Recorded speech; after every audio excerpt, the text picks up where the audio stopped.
Doncs, més que res, donar-vos la benvinguda a aquest acte titulat La política econòmica de la 14a legislatura, on s'explicaran i es debatran les principals mesures econòmiques que s'han pres durant els últims 4 anys pel govern d'Espanya i a la legislatura al Congrés dels Diputats.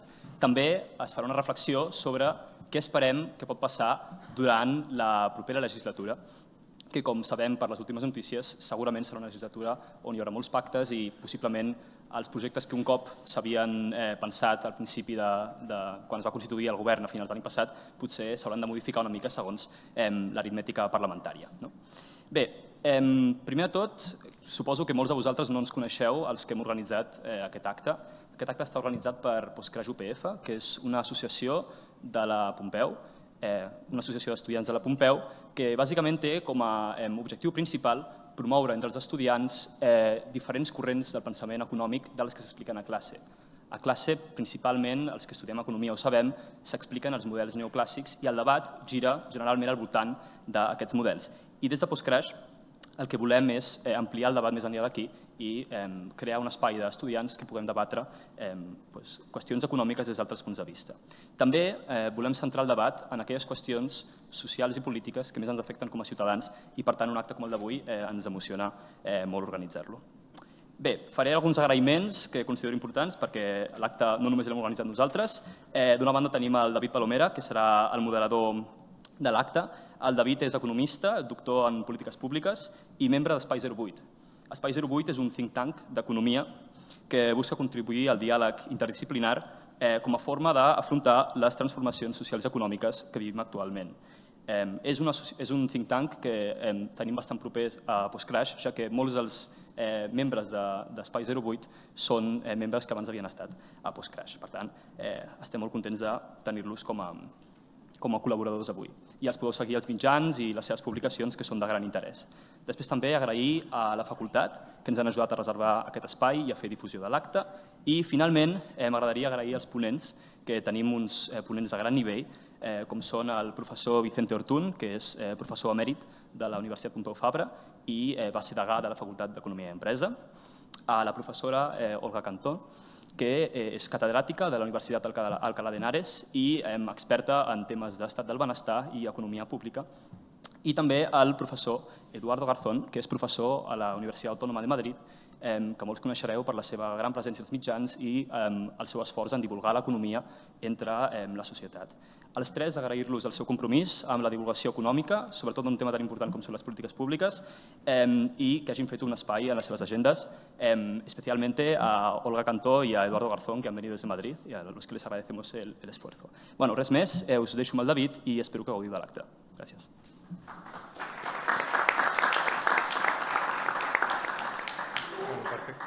A veure si estic... Se'm sent? Sí.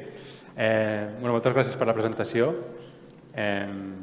Reiterar això de la gran feina que fa Postcrash, que jo crec que en els últims anys ha canviat bastant l'oferta que un estudiant pot trobar a la universitat. O sigui que jo us animo moltíssim a participar en els debats i més enllà del que faci el currículum i doni el currículum, anar més enllà, fer-se preguntes i buscar altres escoles de pensament, disciplines de l'economia, que són molt variades i el millor de tenir aquest coneixement és que et permet entendre millor la realitat en diferents eines. O sigui, no es tracta de ficar en disputa diferents escoles, sinó es tracta de dotar-nos de les eines. Així que Postcrash veieu-lo com una manera de sortir inclús més preparades de la Pompeu. Dit això, avui, com han explicat ja, parlarem del focus del debat és quines polítiques econòmiques s'han fet a la passada legislatura, com els nostres experts, les nostres expertes les valoren i sobretot el que volem saber d'elles és quines perspectives de futur o quines polítiques o propostes els agradaria veure en aquesta pròxima legislatura. O sigui que estem fent una mica d'estudiar una mica el passat, però sobretot mirant cap al futur. Jo només posar el context és que, quan entrem en aquest debat, és que vivim en un context, com sabeu, de crisi ecosocial, en el que, per una banda, la redistribució de la riquesa i la redistribució de la renda està costant molt des de les últimes dècades i cada vegada tenim a vegades nivells... A Espanya hem millorat una mica, però també ja entraran els ponents, però els nivells de desigualtat són molt elevats, sobretot quan mirem a nivell global, si bé hi ha diferents tendències. I que a més ens trobem, sobretot, el que és potser la problemàtica més gran, que tenim certs símptomes de que ens apropem, diguéssim, a haver de donar resposta a múltiples reptes, com és la pujada de temperatures, la sequera a Catalunya, que ho veiem cada dia a les notícies, la pujada de preus d'alimentació bàsica, tota una sèrie de petits problemes que han de fer resoldre les polítiques públiques que vulguem o no estan interrelacionades moltes vegades en com hem organitzat el nostre sistema econòmic i com entenem, diguéssim, quina és la nostra relació amb l'ecologia. Així que a veure si també avui som capaços en aquest enfoc cap al futur posar-ho amb això en context, tant la desigualtat com la crisi ecosocial que vivim en general. Dit això, hem organitzat el debat en 4 blocs. El primer bloc és política fiscal, en el que bàsicament tractarem la necessitat d'avançar una reforma fiscal o no. Després entraré una mica en els detalls. El segon bloc és treball i estat de benestar. El tercer bloc, energia i indústria. I el quart ja és com una anàlisi més general de perspectives del futur dels nostres ponents. Donem més llibertat. Llavors, a cada bloc els hem demanat als ponents que facin 7 minuts cada persona per en total tenir 20 minuts per bloc i al final obrim a preguntes. Si anem millor de temps, més temps per les preguntes i el debat posterior, si no, menys. Així que, sense més dilació, comencem amb política fiscal. M'agradaria començar amb l'Olga Cantó, que a més ha format part de diferents textos i de comitès d'experts sobre política fiscal. Després passaríem al Vicente Ortún i després a l'Eduardo Garzón. Així que, Olga, por favor. Bueno, pues muchas gracias por la invitación. Es un placer estar aquí con vosotros. Y bueno, yo no sé si voy a poder hablar de los 4 bloques, porque hay alguno del que sé poco. Este, afortunadamente, sí. Política fiscal, bueno, formé parte de la comisión de expertos. Yo os animo, ya sé que es un libraco enorme, pero os animo que os leáis como mínimo la introducción, que fue donde participé intensamente, y es lo que plantea un poco pues, cómo estamos y qué deberíamos hacer, y luego ya va a diferentes bloques, ¿no? Hay un bloque especialmente dedicado a la fiscalidad verde, a la fiscalidad que vamos a tener que tener para la transición ecológica y energética. Y ese capítulo también es muy interesante. Y luego, desde mi punto de vista, el otro capítulo más interesante también es el que tiene que ver con tributación de la riqueza, ¿no? Si nos hacemos la pregunta, ¿hace falta una reforma fiscal en España? Yo obviamente digo que sí, que claro que hace falta una reforma fiscal en España. Ahora mismo creo que, digamos que desde luego la imposición sobre la renta y sobre la riqueza necesita una revisión que la haga suficiente para los servicios públicos que queremos tener, o que la gente, además, que la población declara que quiere tener. Y si nos queremos parecer en servicios públicos a la media de los países europeos, necesitamos claramente, más que un aumento de progresividad, un aumento de recaudación, de dimensión del sistema, ¿vale? Que tiene que ver, obviamente, con mejoras tanto en el IRPF como en el IVA, que son los 2 grandes impuestos recaudadores, ¿no? ¿Hemos avanzado en esta última legislatura? Pues no. El informe de los expertos fue prácticamente al final de la legislatura, lo presentó María Jesús Montero, en realidad era un informe encargado por el Gobierno, ¿no? Y en aquel momento, en la presentación, no sé si lo recordaréis, ella argumentó que estábamos justamente, precisamente, en el inicio de la guerra en Ucrania, ¿no? O de la invasión rusa de Ucrania, y después estamos justo en ese momento, porque esto fue marzo, mi cabeza, 2022, 2022, ¿no? Marzo del 22, ¿no? Bueno, y que aparte era al final de una legislatura. Yo no creo que los gobiernos hagan reformas fiscales al final de la legislatura, es complicado. O sea que, bueno, la guerra de Ucrania también era, en cierta medida, una buena excusa, y además estábamos al final de la legislatura, ¿no? Y lo que se ha hecho en realidad ha sido el contrario de lo que, bueno, algunas cosas no, pero la mayor parte Sobre todo, lo que impulsó el grupo de expertos, éramos 17, es decir, no es mi posición respecto de qué impuestos deberíamos tocar, pero la posición de los 17, que éramos juristas y economistas, porque esto sí que es muy importante. En España yo creo que todavía trabajamos poco diferentes disciplinas como el derecho y la economía. Afortunadamente, cada vez más tenemos más grados dobles y gente que sabe de las dos cosas, pero hemos vivido tiempos previos donde ha habido mucha separación, ¿no? Y esta comisión en concreto a mí me enseñó muchas cosas jurídicas que yo no sabía y yo creo que los juristas también aprendieron muchas cosas que no saben porque son estrictamente juristas y no economistas, ¿no?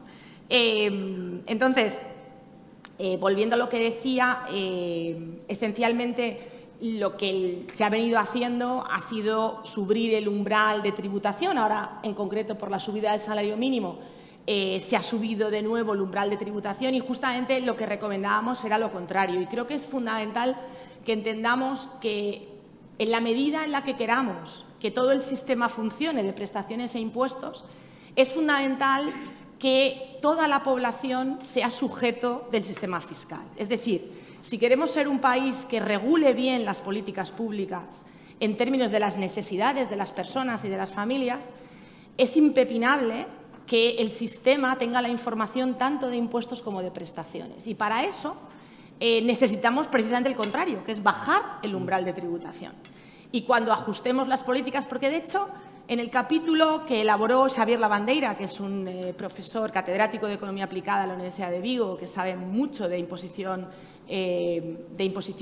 verde o de los impuestos que conseguirían una mejor transición ecológica y energética, como os decía antes, pues esto va a ser tan grande, tan enorme la compensación que va a haber que hacer al 50% más pobre de nuestras poblaciones, que desde mi punto de vista es imposible que podamos hacer eso sin que tengamos las herramientas de información para poder directamente llevar esas compensaciones a las personas que están pagando unos precios más altos de la energía, que están pagando unos precios más altos de bienes básicos, como va a ser el agua, por ejemplo.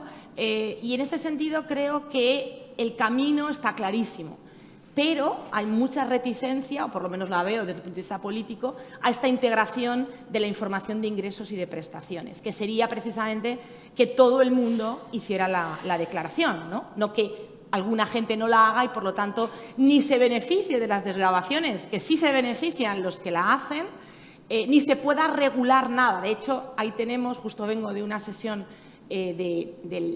sobre el ingreso mínimo vital, ¿no? que es una prestación que no está llegando porque obviamente es muy difícil identificar las mismas personas no saben que tienen derecho a esa prestación y, por lo tanto, menos de la mitad de los potenciales perceptores la están recibiendo, ¿no? Si utilizamos la información que ya obra en manos de la agencia tributaria y la seguridad social, sería facilísimo informar a estas personas directamente y enviarles la prestación que necesitan, ¿no? Y a la vez liquidarles anualmente, hacerles una declaración que va a ser negativa, por supuesto. Entonces, en ese sentido yo creo que no hemos avanzado y por lo tanto creo que es crucial que lo hagamos. La otra parte, no sé si me estoy alargando, la otra parte, ahora estamos hablando de diferencias, cuando hablamos de desigualdad, cuando hablamos de pobreza, hablamos de renta, ¿no? Yo creo que en muy poco tiempo las mayores diferencias que vamos a encontrar en las sociedades más desarrolladas del mundo va a ser las diferencias de riqueza. La riqueza se está distribuyendo cada vez peor y la siguiente generación que va a recibir herencias de una generación, en concreto en España, que acumuló a precios más bajos patrimonio, pues ¿qué va a pasar? Pues van a heredar, sí, pero unos van a heredar 10 veces lo que otros, ¿no? Y eso va a generar unas diferencias de riqueza muy importantes y tenemos que plantearnos hasta qué punto esas diferencias son justas o no, hasta qué punto tenemos que dar oportunidades a aquellos cuyas familias no han podido transmitir ese patrimonio y, por tanto, no tienen la oportunidad de desarrollar sus vidas y, bueno, preguntarnos cómo deberíamos tributar en ese ámbito que seguramente es más desconocido, seguramente mucho menos recaudador, ¿sí? Pero habrá que plantearse en algún momento si podemos aceptar diferencias de riqueza tan enormes como yo preveo que se van a producir en 10, 20, 30 años próximos. Aprovechando que, como has dicho tú, has trabajado mucho temas de fiscalidad, si me permitís que Olga, en este apartado, preguntarle qué políticas para mejorar la desigualdad de riqueza, para corregirla. ¿Cuáles las que has visto tú más prioritarias que se podrían aplicar en la siguiente legislatura? A ver, la política fiscal,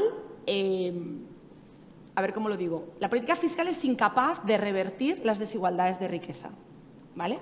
O sea, solo con fiscalidad es imposible revertir. Digamos, para daros una idea, el 50% más pobre en España, datos del Banco de España, encuesta financiera de las familias, 50% de la población más pobre tiene de riqueza neta, es decir, valor de patrimonio menos deudas, tenía en 2002 el 13% aproximadamente. En 2020, que es el último, ahora va a salir la del 22, creo que ya está disponible, pero no la hemos explotado aún. 2020 tiene el 6%, se ha dividido por 2, ¿vale? Claro, si miráis a Italia, por ejemplo, un artículo que leí hace un par de días o 3 con datos italianos un poco diferentes que la encuesta, porque son datos de registros, con lo cual yo creo que más fiables. En Italia eso ha pasado en el año 95 de ser el 16% a ser el 3%. O el 4%. Se ha dividido casi por 4. O sea, el doble se ha reducido el peso de la riqueza del 50% de los italianos, los que viven en Italia, debería decir mejor. Entonces, lo que quiero decir es que las dinámicas de la cola, de la mitad de la población más pobre en riqueza, están yendo a una velocidad. A la misma vez, en España tenemos poca información de la cola alta. Las encuestas no nos dan buena información. Ahora, afortunadamente, empezamos a tener datos administrativos y eso es un gran cambio y estamos ahí trabajando en ellos. Pero la propia encuesta financiera de las familias ya nos dice que el 1% más rico en España, desde el 2002 al 2020, está creciendo esa parte de la tarta. Ya no recuerdo las cifras, pero muy rápidamente, ¿no? No somos tan raros, en realidad, ¿no? Que hasta ahora veíamos que esa zona como que era poco activa en España. Entonces, ¿qué habría que hacer? Los impuestos no van a revertir eso, porque tendrías que poner impuestos sobre la riqueza altísimos para revertir eso. Pero los impuestos sobre la riqueza lo que hacen es diferenciar entre las personas. Entonces, psicológicamente, son impuestos muy útiles que recaudan poco, pero que hacen que dos personas iguales en renta no paguen lo mismo al Estado o a la comunidad autónoma correspondiente. Eso es una forma de legitimar el sistema fiscal. Es decir, los impuestos sobre la riqueza legitiman. ¿Pueden cambiar digamos, estas dinámicas de acumulación? Pues yo creo que no. Entonces, la pregunta a la que yo no sé responder todavía bien, hay propuestas encima de la mesa. Está la herencia universal y seguramente en algún momento las sociedades desarrolladas se habrán de plantear eso. Yo en concreto no tengo claro cuál sería la cuantía, cuánto, o sea, no lo he trabajado, pero por ahí tendríamos que ir. Estupendo. Pues seguimos con Vicente. Sí. Bueno, gracias sobre todo a Postcrash por la organización. Ya le he comentado a David que como el gran tema son las respuestas a las medidas de política económica tomadas en la 14ª legislatura, de diciembre del 19 a agosto del 23, dado que hay 4 temas y cada tema tiene como a veces 10 epígrafes, he calculado que era pues unos segundos por epígrafe y he pensado hacer una intervención así, respetando los 7 minutos. Bueno, si quieres también, si quieres hacer menos de esta parte, porque le he dejado más a Olga y luego te doy más en otro bloque. Quiero decir, si no quieres... No, se llama bien, el orden este me va bien. Bueno, sí. Entonces, a ver, yo, por ejemplo, en temas fiscales, también estando Olga y estando Eduardo, el comentario inmediato a partir de lo que tú has dicho es un déficit de las facultades de economía. Es que la parte de economía pública no está conectada con derecho fiscal y tributario.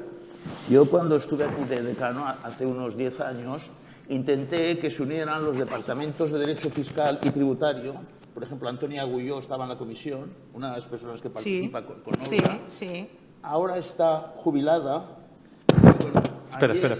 Hablé con su sucesor, con su sucesora, que es Espera, que te lo ponen bien. Ana Belén Macho Stadler, porque es insuficiente para plantear reformas en temas fiscales o en temas en general de mecanismos de cuasi competencia y mercado, ir solo por la vía de la economía. Acaban siendo más importantes los de derecho. Entonces, esta preocupación por el derecho también me ha llamado otra cosa interesante. Desde la economía prácticamente no se ha hecho nada sobre el derecho. Hubo un economista que se murió en Madrid, un tal Santos Pastor, pero murió hace tiempo, que es de los que primero que hizo análisis empírico sobre derecho. Y ha encontrado un libro que yo recomendaría, que es Mora Sanguinetti, La factura de la injusticia. No habla de si la justicia es justa o no es justa, habla de si la justicia es previsible, si es costosa, si es lenta. Y da cifras y te sitúa el sistema judicial en España. ¿Por qué los departamentos no se unen? Porque todo el mundo prefiere ser cabeza de ratoncillo. Entonces, yo lo que te planteo es lo siguiente. Para mí, las políticas económicas de la 14ª legislatura, hombre, podríamos hablar de los 4 millones en ERTE, de los 7 millones de personas que tuvieron prestaciones sociales, de la subida de salarios, de una nueva regulación laboral del diciembre del 21 que ha sido positiva. La ocupación está creciendo más que el PIB, lo que casi nunca había sucedido. Los salarios están aumentando. Lo que genera que los salarios aumenten ya está bien, para que en un país pobre la gente se compre lavadoras en lugar de tener criadas y para que en este país se haga una inversión sustitutiva de mano de obra que si los salarios son muy bajos no se está haciendo. O para facilitar la revolución industrial. China posiblemente se empezó a retrasar en el mundo por el hecho de tener salarios extraordinariamente bajos, lo que no era el caso del Reino Unido. Podríamos hablar de las pensiones. Ya veremos si tiene más razón Airef o el ministro Escrivá. Ya veremos si añoramos el factor de sostenibilidad y el índice de evaluación de las pensiones, que se introdujo en el 13 y fue suprimido en el 22. Pero yo lo que quiero hablar es lo que considero lo más importante. ¿Qué es lo más importante que ha pasado entre el 19 y el 23? La epidemia, la COVID. ¿Cuáles han sido las respuestas hasta de dos tipos? Unas son sanitarias y otras son la reacción europea con los fondos de Next Generation. Y yo hablo de este tema porque un poquito lo vivo más de cerca, porque estoy metido en centros sanitarios, en cosas de estas, siempre pro bono, pero metido en la gestión de la pandemia. Entonces, ¿qué podríamos decir de la COVID? ¿Se ha vuelto a caer? Sí. Bueno, si no, un micrófono de mano. De mano, sí. ¿Qué podríamos decir? Hombre, pues tal como enumeran un informe que se acaba de entregar, el Gobierno de España encargó a uno que se llama Artalejo, a otro que se llama Suso Orbada, a una economista de Madrid que se llama Rosa Urbanos, a otra economista de Granada que se llama Pedro Romero.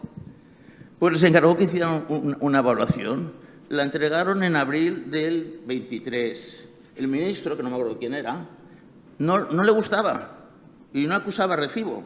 Decía, yo aquí me ponéis esto o yo no acuso recibo.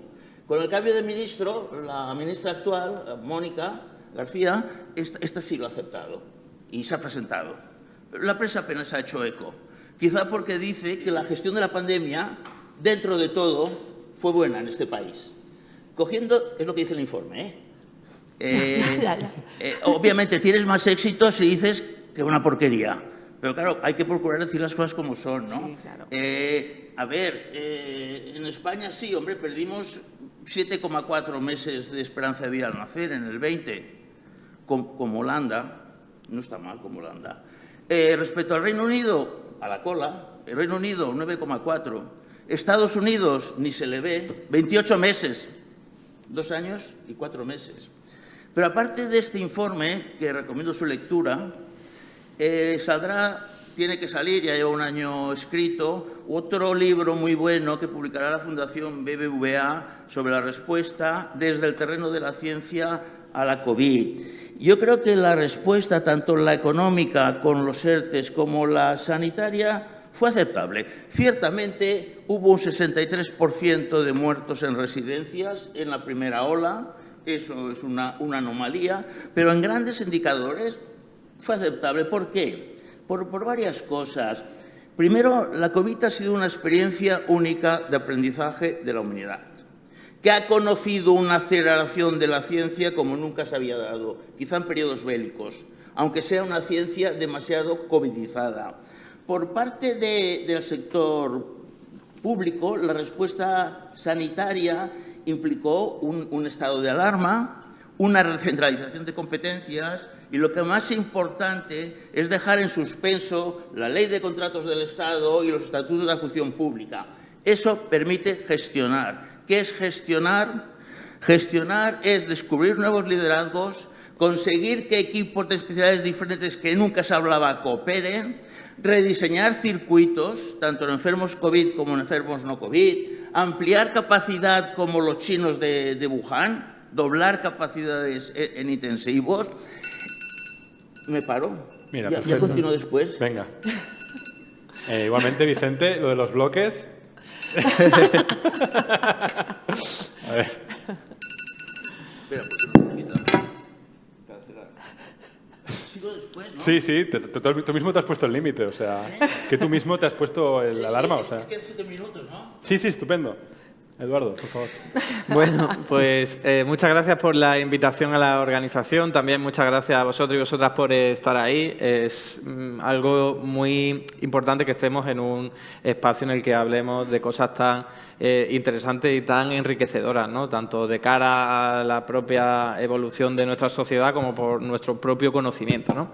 Entonces, ciñéndome al primer bloque del que vamos a tocar hoy, entre los 4 bloques, y enfocándome primero en la primera pregunta, que sería, oye, una evaluación muy rápida de las políticas en materia fiscal realizadas en esta última legislatura, yo tendría que resumirlo o al menos empezar a hablar sobre que han sido unos tiempos muy convulsos, como se acaba de exponer bien, debido a la pandemia primero y luego también a la crisis energética debido a los cuellos de botella originados primero por la pandemia, luego agravados por la invasión de Ucrania por parte de Rusia. Y entonces las políticas fiscales que se han aplicado han sido a trompicones.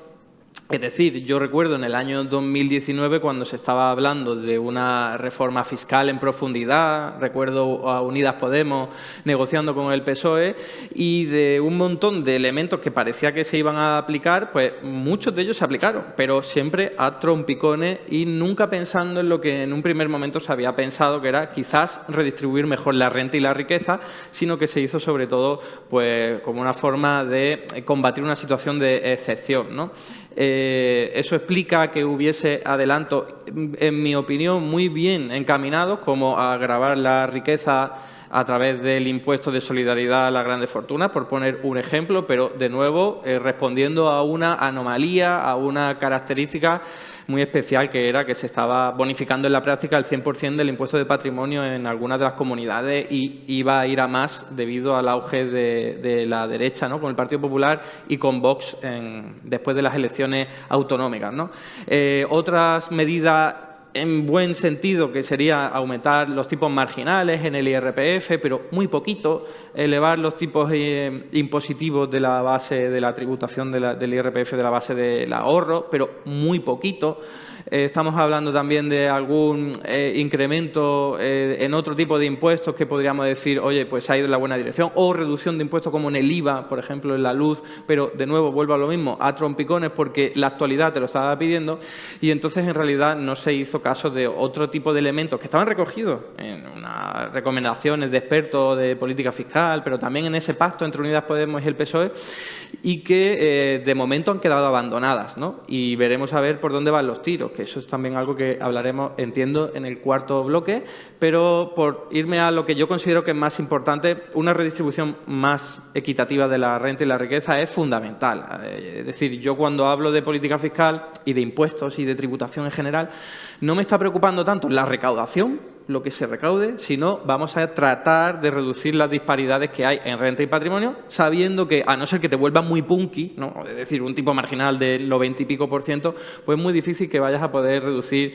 y de una forma importante la riqueza. Que habría que preguntarse también, o podríamos debatirlo en algún momento, ¿por qué no se hace eso, ¿no? Y aquí tendríamos que hablar de globalización, de la amenaza de fuga de capitales a otros países en los que habría una imposición más baja.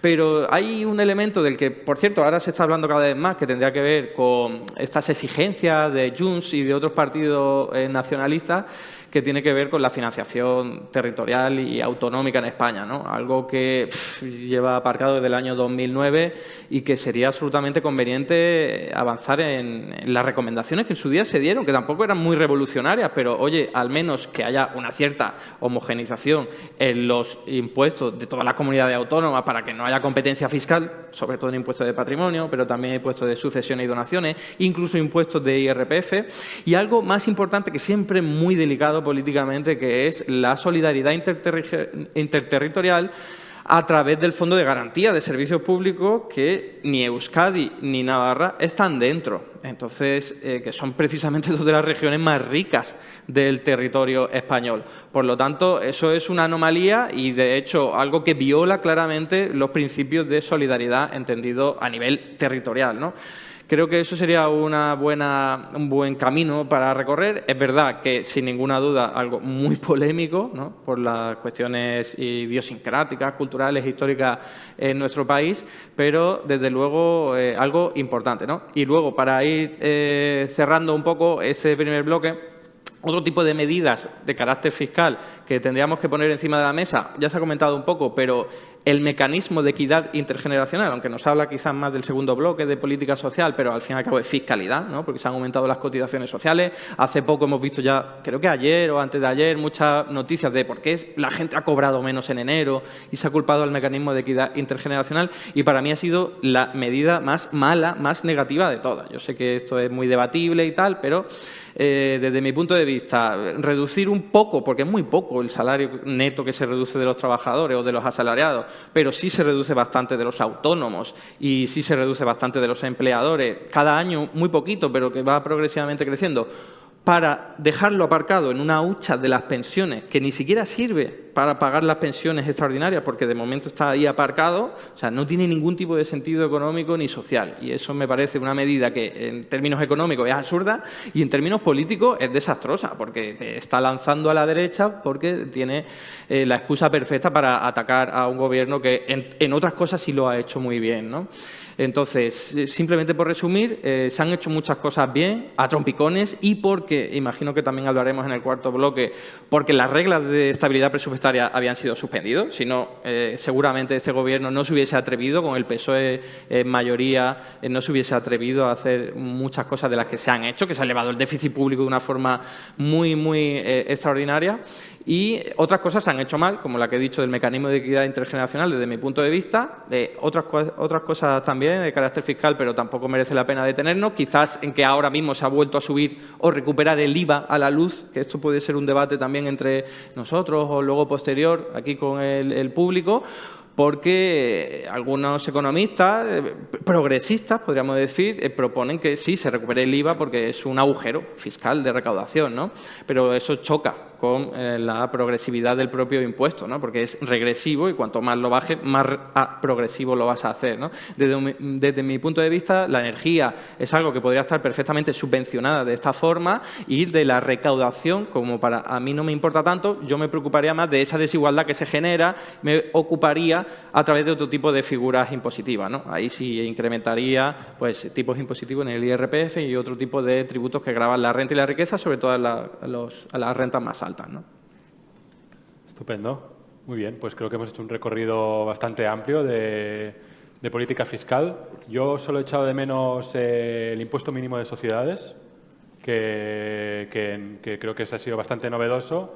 Y vamos a ver, ahora está en un 15% el impuesto mínimo de sociedades, un acuerdo de la Unión Europea, y habrá que ver si de ese 15% mínimo más adelante vamos a un porcentaje mínimo para grandes empresas más elevado. Bueno, recordar que antes de que llegara el PP en 2013 el impuesto de sociedades estaba, creo que era un 30%, luego se bajó en España un 25%, y que tenemos que las grandes empresas están pagando un 8-9% sobre beneficios, y que eso también genera, yo creo, al final muchas desigualdades posteriormente, ¿no? Ahora pasamos al trabajo y estado de bienestar, donde la idea es un poco pensar en que si hacen falta también reformas en lo que es lo que se llama el mercado de trabajo y estado de bienestar. Aquí yo creo que podéis escoger un poco también según lo que más os sintáis más cómodas y cómodos, y ver que también evaluar estos avances que pudiera haber habido o no, y sobre todo eso, focalizarnos también en vuestras propuestas, cómo os gustaría ver el mercado de trabajo y estado de bienestar. En el correo, que como decía Vicente, había muchísimos elementos, incluíamos el SMI, la reforma laboral, el acceso a becas y ayudas, el IMB, políticas ecosociales, sanitarias. Bueno, podéis escoger, no hay que hacer todo, se trataba de escoger lo que quisierais. Si queréis empezamos ahora con Eduardo. Muy bien, pues, a ver, de materia laboral, ¿qué podríamos decir? Una evaluación rápida sobre las políticas que se han aplicado. Los ERTE, un absoluto éxito, los ERTE renovados, los ERTE aplicados en el momento de la pandemia, ¿no? Que siempre hubo un bulo por ahí diciendo los ERTE lo aprobó Mariano Rajoy, y en realidad venían de una legislación anterior, pero lo característico fue adecuarlos y hacerlo más atractivo para los empleadores en el momento de la pandemia, ¿no? Es decir, hay un éxito rotundo. La propia reforma laboral se puede considerar bastante exitosa, quizás no tanto como la intentan vender, es decir, es verdad que ahora hay mucho menos contratos temporales, pero en parte porque se han prohibido, ¿no? O sea, han intentado evitar. Entonces no le ha quedado más remedio a los empleadores que hacerlo. Es decir, es una mejora de las condiciones laborales, de los derechos laborales de los trabajadores, eso es un éxito, pero es verdad que la realidad económica y laboral tampoco te ha cambiado un montón, ¿no? Seguramente eso tiene que ver porque el propio mercado laboral es el reflejo de tu modelo de estructura productiva y exportadora. Entonces, si no tocas eso, no tocas la base del problema o de las ventajas, pues evidentemente no vas a tocar el resto, ¿no? A mí me hace gracia la gente que trata de resolver los problemas laborales pues con un contrato único, haciendo cambios en la legislación laboral. No, lo que hay que cambiar es tu propio modelo productivo, porque si tú tienes un modelo productivo enfocado al sol, es decir, al turismo de sol y playa, pues vas a generar empleo así que desgraciadamente tienen un valor añadido más bajo que otros sectores económicos, ¿no? Entonces, la reforma laboral yo la calificaría como exitosa. Es verdad que se podrían haber hecho otras cosas, como por ejemplo esa indemnización por despido improcedente que no se tocó en su día, y sobre todo algo que yo siempre he echado en falta y siempre lo he comentado al Ministerio de Trabajo, allí donde he podido y donde me han escuchado, que es políticas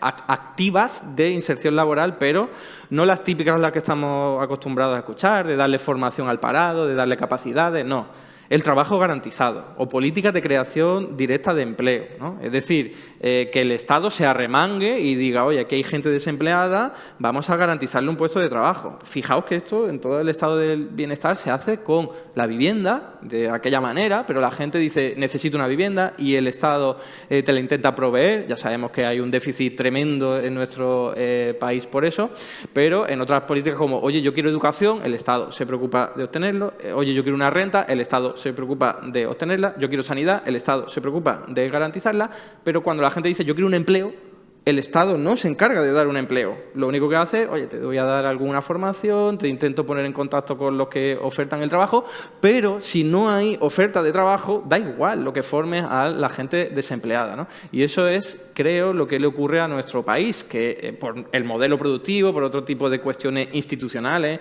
que además son herencia de la dictadura franquista y otro tipo de cuestiones más inerciales y más estructurales, tenemos un desempleo mucho más elevado que cualquier otro país de la Unión Europea, aunque sea mucho más pobre que el nuestro, ¿no? Entonces, aquí hay algo característico español que tiene que ver con esas características a las que me he referido, ¿no? Entonces, trabajo garantizado o algo parecido. Con trabajo garantizado me estoy refiriendo a eso, que el Estado directamente contrate a la gente más necesitada y, sobre todo, enfocando a aquellas personas que, por lo que sea, por sus condiciones personales, familiares, por lo que sea, no pueden ni encontrar un puesto de trabajo más o menos digno, ni tampoco pueden prepararse en unas oposiciones porque no pueden estar estar un tiempo estudiando lo que sea, ¿no? Entonces, me estoy refiriendo sobre todo a gente con bajo nivel formativo, con pocas posibilidades de acceso al mercado laboral, que llevan muchísimo tiempo en el desempleo. Las empresas no quieren contratar a gente que lleve más de 2 años en el desempleo, no se fían. Entonces, da igual que les dé formación, da igual que les dé capacitación. ¿Cuánta gente en más de 55 años se tira sin trabajar hasta el final de su jubilación?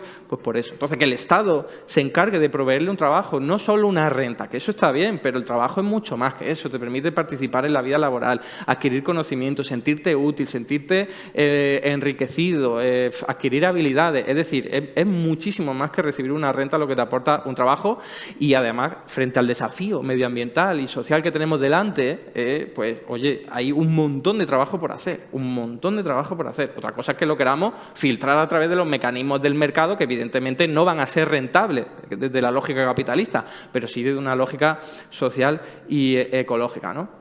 Y tenía aquí apuntado alguna cuestión más, por ejemplo, bueno, el fraude laboral. El fraude laboral ha habido un montón de avances y de progreso. Y no es solo de este Gobierno, por cierto, también hay que reconocer que el Gobierno del PSOE en solitario dio avances muy importantes en la persecución del fraude laboral, porque esa es otra de las particularidades de nuestra economía que explica que hubiese un desempleo tan elevado, que significa mucha gente trabajando en negro, mucha gente con un contrato de 4 horas, pero en realidad trabaja 8, y ahí se ha mejorado muchísimo, por no hablar de los falsos autónomos, ¿no? Gente que en realidad debería ser asalariada, pero que se da de alta por la fuerza de autónomo para que se ahorre el empresario las cotizaciones sociales, y ahí se ha avanzado muchísimo, y eso también explica que los datos de empleo sean tan positivos, que es que los que hemos visto en el año 2023, yo creo que estamos todos un poco, ¿cómo decirlo?, inmunizados a que cada mes o cada trimestre, datos récord de empleo, ya estamos inmunizados. Pero oye, 2023, el mejor año desde 2005, que la economía estaba absolutamente dopada por una burbuja inmobiliaria y financiera. O sea, este año 2023 ha ocurrido algo que todavía no somos bien conscientes de qué es. Yo tengo algún sospechoso, como por ejemplo los fondos Next Generation, que se han ejecutado mucho más de lo que ha dicho siempre la derecha, y eso explica que se hayan generado muchos empleos, además de alto componente tecnológico, ingenieros, arquitectos, de verdad, actividades profesionales, científicas, técnicas. Eso han ofrecido los datos. Y luego quizás el cambio climático. Fijaos de lo que estoy hablando, ¿no? El cambio climático tiene un montón de problemas, evidentemente, pero en una economía que está muy volcada a ofrecer actividades de servicio, ¿no? De cuando hace buen tiempo, pues voy a la terraza de los bares, hoteles, turismo. Si te hace buen tiempo desde enero hasta mayo, es verdad que en verano luego es una locura, no es buen tiempo precisamente lo que hace, pero eso se ha visto en los datos, ¿no? De enero a mayo se han disparado en nuestro año 2023, y tiene que ver porque la temperatura media, desde mi punto de vista, ¿no? Eso hay que investigarlo mucho más. Ya digo que son sospechosos, simplemente estaba muy por encima, ¿no? Entonces, el cambio climático, que nos va a arrasar seguramente, desgraciadamente, en unos cuantos años, ahora mismo, coyunturalmente, a la economía española puede que le esté viniendo bien. Gracias, Eduardo. Olga.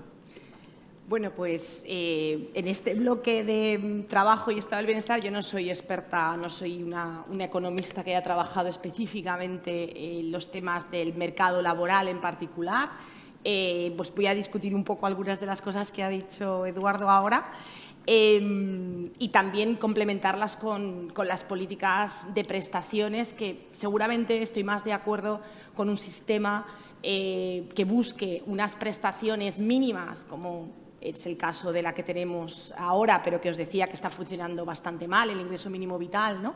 Que pueda complementarse con trabajos para la comunidad, que yo creo que es lo que en el fondo estaba diciendo Eduardo. Quizá él va más allá, ¿no? En ese sentido de empleo garantizado. Yo estaría un poco más en esa otra línea, pero sí que no estoy de acuerdo respecto del fraude laboral y creo que realmente nos queda mucho recorrido para mejorar la inspección de trabajo en este país. Es decir, creo que además las políticas de aumento del salario mínimo han sido muy positivas. De hecho, en los datos vemos claramente cómo la cola baja se ha agolpado alrededor del salario mínimo. Antes teníamos una cola baja salarial muy larga, y porque el salario mínimo prácticamente no afectaba a casi nadie, ¿no? Estaba muy por debajo de lo que eran los salarios del mercado, y ahora al moverse hacia arriba, ahora mismo cuando mueves el salario mínimo estás moviendo el salario mínimo de 3 millones de personas, ¿no? Cosa que no pasaba hasta ahora, ¿no? Pero para que eso realmente sea efectivo, necesitamos un control de inspección de trabajo que yo creo que necesita una financiación que no tiene, en realidad. Yo también, ¿eh? Lo que pasa es que he dicho que se ha avanzado mucho. Bueno, claro, yo no lo veo tan así, ¿ves? Yo creo que realmente se han hecho las políticas correctas, creo que la reforma laboral, no haciendo caso a esas propuestas que te referías, ¿no?, del contrato único, que yo creo que no tenían visos de ser realmente efectivas, conociendo cómo funcionaba el mercado de trabajo español, y se ha visto que una reforma como esta ha conseguido reducir la temporalidad, pero seguimos teniendo mucha gente trabajando un número de horas muy bajo, ¿no? O por lo menos declarando que trabaja un número de horas muy bajo, ¿no? Eso es un problema, porque los controles horarios, digamos, son muy complicados. Y si tú tienes una inspección de trabajo donde ahora mismo lo que está pasando es que se están reduciendo el número de inspectores totales que hay en España, no aumentando, con una actividad económica cada vez mayor, yo creo que hay que realmente hacer una agencia tributaria que se llame agencia laboral, porque en los años 90 la Inspección de Trabajo y la Inspección de Hacienda estaban a la par. A día de hoy Hacienda ha avanzado muchísimo. Bueno, también tienen la caja, ¿no? Y pueden distribuir mejores salarios. Si veis lo que cobra un inspector de trabajo y un inspector de Hacienda, os llamará la atención. A finales de los 90 era exactamente lo mismo, ¿vale? O prácticamente, ¿no? ¿Eso qué significa? Pues que evidentemente los gobiernos están más interesados en la recaudación impositiva que en el control del mercado de trabajo. Si tú hablas con un inspector de trabajo, te dicen: nosotros somos el acorazado que saca a todos los gobiernos a pasear, pero que nadie quiere realmente que haga su trabajo demasiado bien, ¿no? Y yo creo que ahí tenemos un problema, porque de hecho el propio Ministerio de Trabajo tiene serias dificultades para poder hacer eso, que seguramente lo querría hacer, pero la caja de Hacienda está en otro sitio, ¿no? Está en el Ministerio de Hacienda. Y entonces creo que ahí tenemos mucho que hacer y me parece que es relevante. No digo que no haya menos fraude laboral, eso no lo digo. Al revés, creo que efectivamente hay menos fraude laboral, probablemente por un desarrollo del país, pero no particularmente porque el control… Es verdad que el control es más fácil ahora con el sistema de información que tenemos. En los años 90 tú no podías mirar en Internet una empresa, ¿no? Porque no sabías, o sea, no tenías un Internet que te diera la información prácticamente en ese momento todavía. Y ahora eso ha mejorado mucho y, por lo tanto, el control es más fácil. Pero todavía nos queda mucho que hacer en ese aspecto. Es decir, que los gobiernos estén interesados en que la política de SMI efectivamente se lleve a cabo, que la política del número de horas que tú tienes en tu contrato se cumpla. Y este tipo de cosas creo que todavía tenemos bastante que hacer, porque esto lo que hace es que tengamos una sociedad muy polarizada, gente que trabaja 60 y 70 horas a la semana y gente que trabaja 20 y que querría trabajar 40, ¿no? o 35 al menos, ¿no?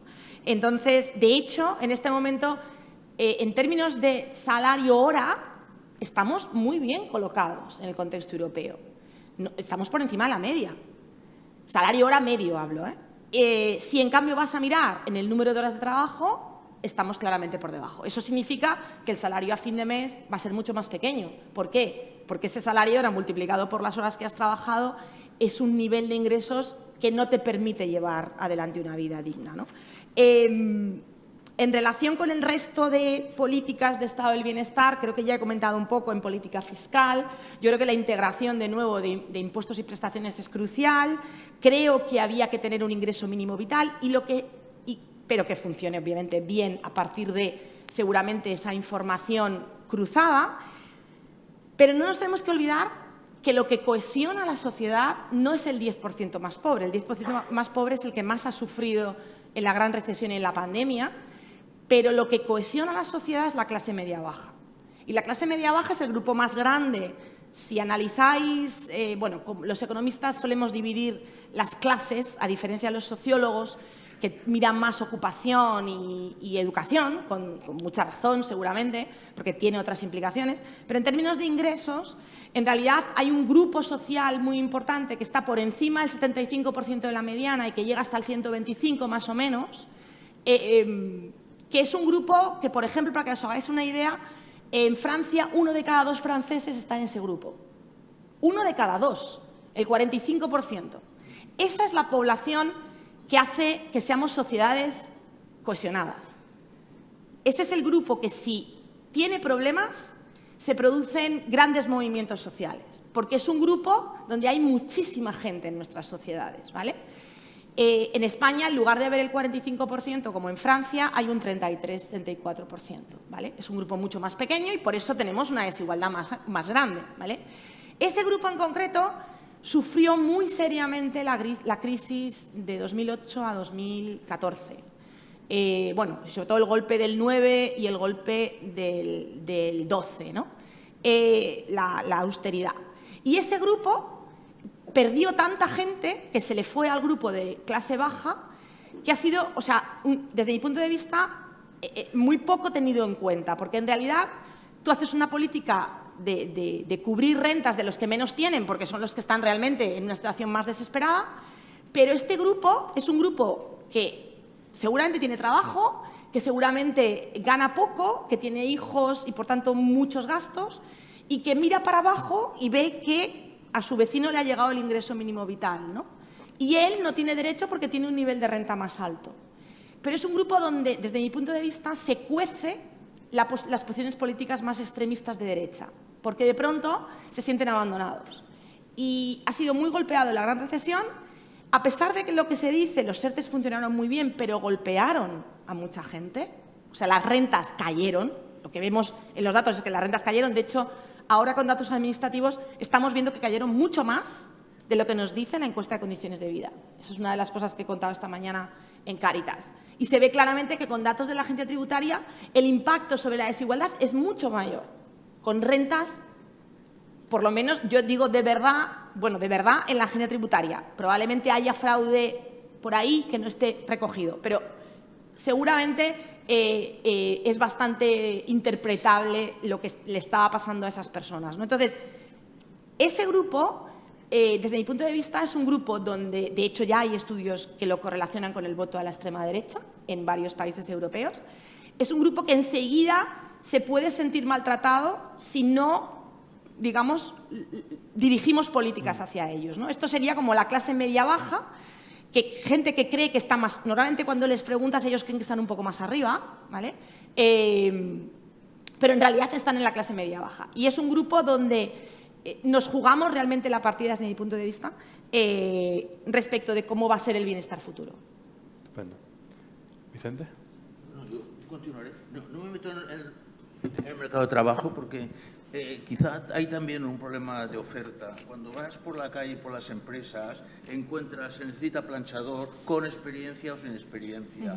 Tenemos un cuello de ampolla en oferta derivado de deficientes políticas de empleo. No solo es un problema de demanda. Y en los temas fiscales es muy interesante. Anteayer estuvo por aquí Zuckman, que es este que trabaja con Piketty en la Boulevard Rodin, donde está la Paris School, donde, por cierto, también va la Esther Duflo, aunque continuará en el MIT, que sobre el tema yo lo leí en el periódico, que no solo la OCDE impulsó el impuesto mínimo de sociedades, sino que el G20 posiblemente va a acordar también impuestos mínimos, porque hay dos países muy importantes que los quieren. Curiosamente, Estados Unidos y Brasil, no tan curiosamente.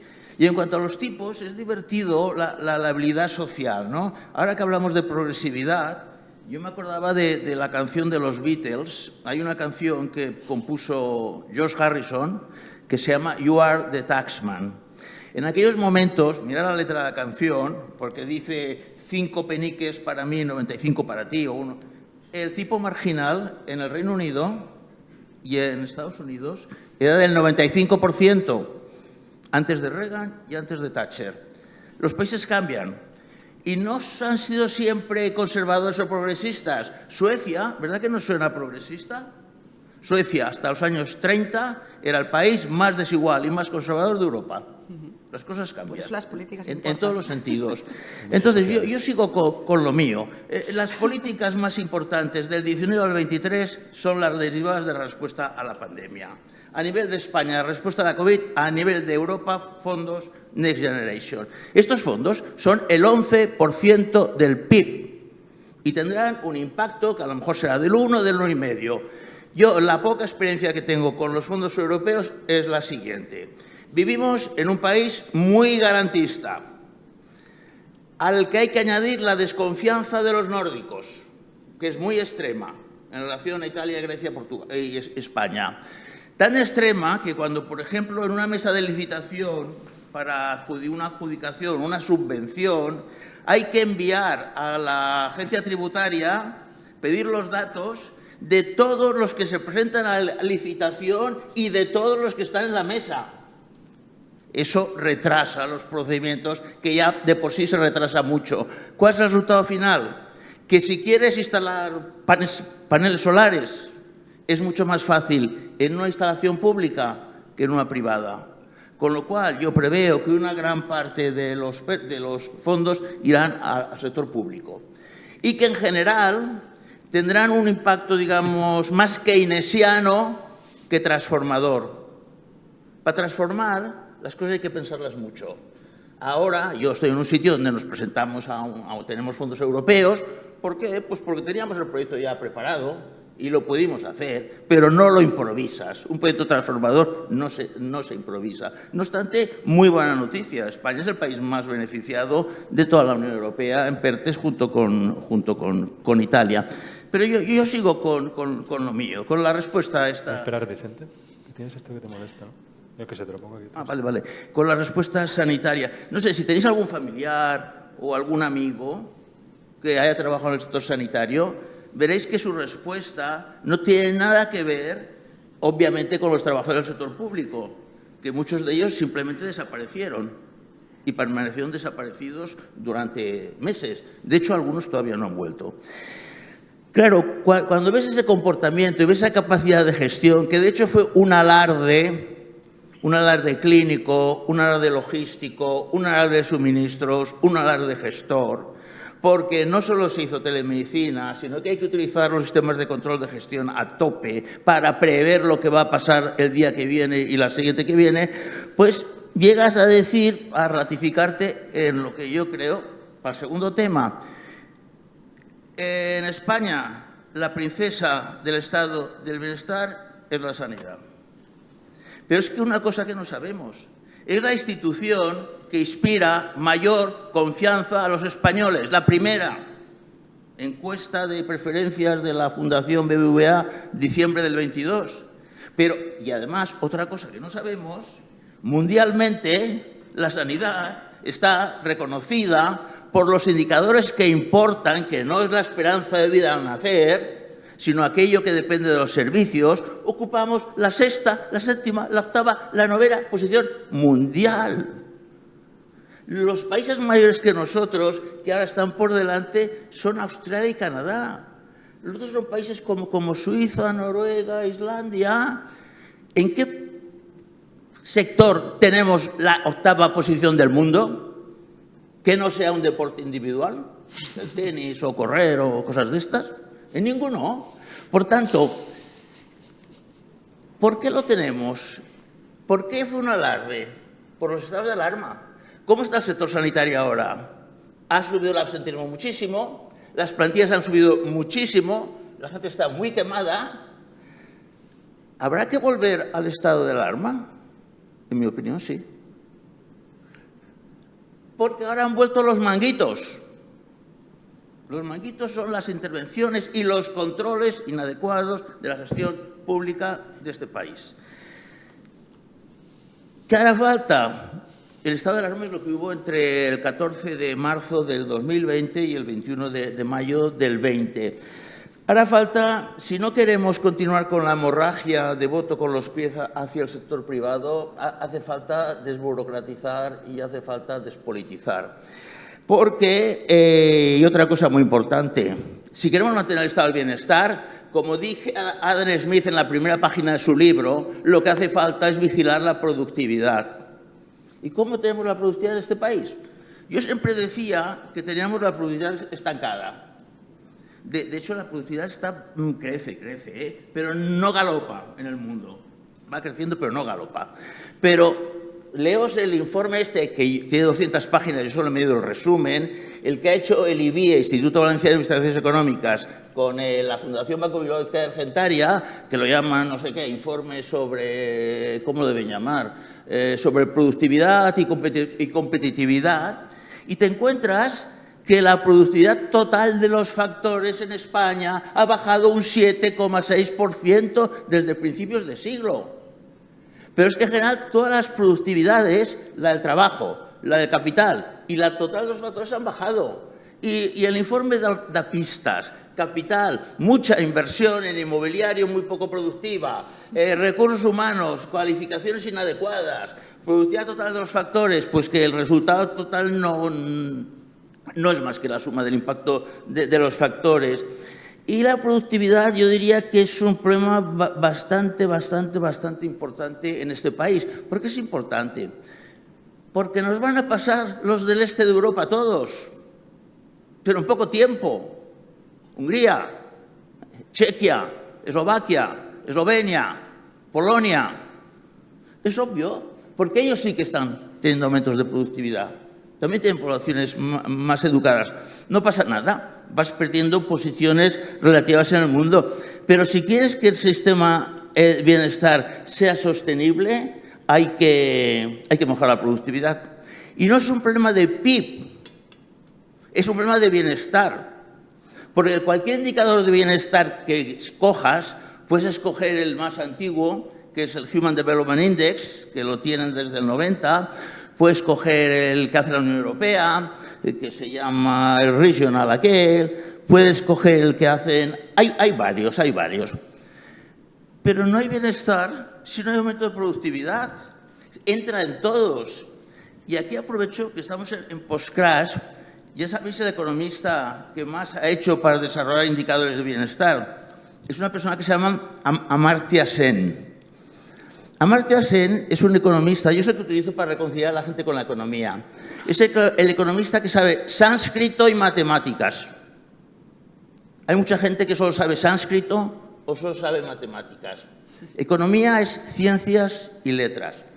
El hombre este, y en cuanto al post-crash, economía marxista, pocas personas sabrán más economía marxista que Amartya Sen. Estuvo en Cambridge con la John Robinson y compañía. Poca gente sabrá más economía post-keynesiana que Amartya Sen, Minsky.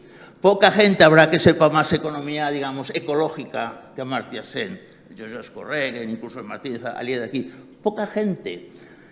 En lo que estoy enviando el mensaje es que los buenos economistas aprenden de todas las escuelas. Y Amartya Sen es un buen economista. No lo puedes despachar, economista neoclásico. No. Una persona sánscrito y matemáticas. Hombre, la persona que ha hecho, no sé, todo... Vicente, que... pasamos al siguiente bloque. Sí, vale. Si quieres, lo empiezas tú, solo para deciros que estamos a 6:12, o sea, nos quedan 15 minutos y damos el turno, así que para esta última ronda que teníamos de retos futuros, si quieres continúas tú, Vicente, pero dejamos 5 minutos para cada ponente. ¿Va bien? 5 minutos y ya dejamos al público hacer preguntas. Así que, Vicente, si quieres continuar, pero... No, depende, ¿cuántos minutos me quedan? 5 a cada ponente. 5 minutos. ¿Para acabar todo? Sí. Uy, no. Así dejamos a la gente preguntar. Claro, sí, es importante. ¿Hay 4 turnos ya? Sí. Este es el cuarto ya, pero vamos con un poco. Sí que me lo he organizado mal. Bueno, piensa alguna idea. ¿Esta es la cuarta vez que hablo? No, ahora se convierte en la cuarta. La cuarta es de 5 minutos. Vamos a saltarnos La una. hemos reducido 2 minutos para poder dar... Vale. Bueno, pues vale. Entonces me queda el aumento de productividad y la composición. El micrófono. La composición del estado de bienestar no hay que hacerse líos. Educación. Educación es la variable que te puede permitir mejorar la productividad. Nos hemos hecho energía e industria, ¿no? Sí, nos lo Claro. hemos saltado. Es que nos has hecho tardísimo, ¿no? No lo saltamos. No pasa nada. Juntamos ahí industria y energía ¿Me has y... saltado un turno? Sí, perdón, me he saltado. Que- Vale. no. Estoy tranquilo, ¿eh? No, es que el tiempo se nos ha echado encima. Con... No, yo la primera he hablado 7 minutos. Tienes razón, represente, perdón. Me parece que menos. Sí, yo No, pues hagamos 7 minutos cada uno y intentamos juntar energía e industria con perspectivas de futuro, pero os dejo un poco más de 5, disculpad. Va, pues pongo Sí, iniciar. claro. La educación. Lo que he dicho, en general todas las prestaciones del estado de bienestar, excepto las pensiones, que es un problema de fórmulas, son muy intensivas en trabajo y muy de efecto Bomol, todas. La más importante, por muchas razones, es la educación, porque la educación es la que te explica la capital humano de un país, la riqueza de un país, la productividad de un país. Pero es que además la educación es la variable que incluso mal medida es la que mejor te explica las diferencias en el estado individual de las personas. Es la variable que te explica la confianza, la participación, la satisfacción. Entonces, con la educación pasa como con las hambrunas. Sus efectos se notan muy a largo plazo y son tanto más graves cuanto peor es la educación en las edades tempranas, de 0 a 3 y de 3 a 5. No nos extenderemos en cómo está la educación en este país, lo conocéis perfectamente. No solo los PISA, también las pruebas en adulto. Tenéis idea también, si pensáis rápidamente, compráis educación y veréis que no tienen nada que ver en muchos aspectos. Es fácil pensar qué es lo que hay que hacer, pero ya que estamos en la universidad continuamos como Marx decía en la crítica del programa de Gotha. En la crítica del programa de Gotha, Marx decía que la universidad era un invento de las clases altas para que la chusma le pagase los estudios. Según Cabrales es un economista de España bueno, continúa siendo esto así, aquí y ahora. La universidad es el estadio más barato del proceso formativo. Es una ilustración de otra cosa que pasa. Hablamos mucho de progresividad fiscal, pero no nos fijamos si las prestaciones se distribuyen con equidad. Y resulta que no, la universitaria no, pero las prestaciones, el 20% de la renta más alta de este país recibe el 25% de los beneficios sociales, el 20% de la renta más baja, el 10%. García Montalvo, trabajo reciente, eso también un profe de aquí, de econometría. Me parece que a corto plazo lo que vamos a hacer, yo lo estoy proponiendo a matemáticos, ingenieros y financieros, que enviemos gente que sepa matemáticas en plan de choque, con las actitudes correctas a enseñar matemáticas en la escuela. Pero no tenemos matemáticos. Los matemáticos tienen una demanda de trabajo impresionante. Y para enseñar matemáticas hay que saber matemáticas. La pedagogía solo no basta. Entonces, la educación la podemos despachar por aquí. Y mi parte final, la hago ahora ya. La parte final es muy fácil. Necesitamos mejor Estado y mejor mercado. Lo mejor mercado es muy claro, ¿no? Los libros de Idhau, la paradoja del beneficio, la concentración, hay que vigilar, de acuerdo, competencia. Pero el Estado lo vemos menos claro, no somos conscientes. No más Estado, no. Mejor Estado, que es diferente. Mejor Estado para cosas que tú has mencionado. Hace falta mejor Estado para 3 cosas. Por lo que tú has mencionado, no habrá bienestar humano en un planeta enfermo. Y hemos de ser conscientes que la edad de piedra no se acabó porque el mundo se quedara sin piedras. La edad de los combustibles fósiles no se acabará porque el mundo se quede sin gas y sin petróleo. Hay que acabarlo con el 80% de las reservas allí metidas. Para eso, los mecanismos de mercado, que si la subasta de los permisos de emisión, sirven. Y es buena noticia que su precio ha subido. Quiere decir que estamos avanzando en la transición energética. Pero sin un mercado, sin un Estado fuerte que se meta, no la completaremos. Pero claro, el Estado solito no sirve, porque Estados Unidos solo se perjudica del 16% de los gases de efecto invernadero que emite. Hace falta una coalición entre países. En esquema de guerra fría o tibia, yo diría, en esquema de guerra tibia, como el que tenemos ahora entre China y Estados Unidos, todo esto son distracciones, lo Irán y Rusia son distracciones. La guerra es Rusia, Estados Unidos. Si no conseguimos una cierta coalición, será difícil avanzar, porque son bienes comunes. Como un bien común es la igualdad. Por tanto, si no puedes conseguir grandes coaliciones, pues haz como el G20 o como la OCDE. Haz coaliciones de países cumplidores que se ponen de acuerdo para sancionar a los que no cumplan. Todo el mundo no lo tendrás dentro, pero has de tener una parte del mundo. Primera cosa, importantísimo el Estado. Segunda cosa, que el capitalismo democrático deje de ser un oxímoron. Capitalismo es el gobierno de unos pocos, democracia es el gobierno de todos. Pero ¿qué pasa? Que el capitalismo es el único sistema existente en el mundo. China es un país capitalista. Lo dice, para no que me echéis la culpa, lo dice Milanovic, Branko Milanovic, un serbio que ha venido aquí bastante por la Pompeo. ¿Por qué es capitalista? Porque la propiedad de los medios de producción, el porcentaje que tiene China, es más pequeño, perdón, la propiedad privada de medios de producción en China es más alta que la que había en la Francia de Mitterrand. Segundo, la mayor parte de la fuerza de trabajo es asalariada. Tercero, las decisiones se ponen de manera descentralizada. Pues eso es capitalismo.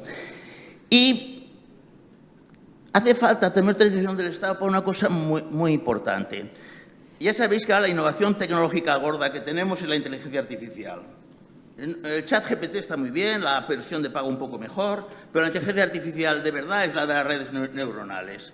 Hay un librito muy recomendable, pero no recomiendo que lo leáis, que es de otro economista que yo también considero como Acemoglu, de los que saben de Minsky y demás y de todos, que es Daron Acemoglu. Acemoglu acaba de publicar con otro un libro que se llama Poder y Progreso, donde de una forma muy clara viene a decir que para que la prosperidad que una innovación tecnológica pueda proporcionar, y lo hace después de revisar 1000 años de historia de innovaciones tecnológicas, hace falta que, por ejemplo, sirva para potenciar a los trabajadores, no para sustituirlos.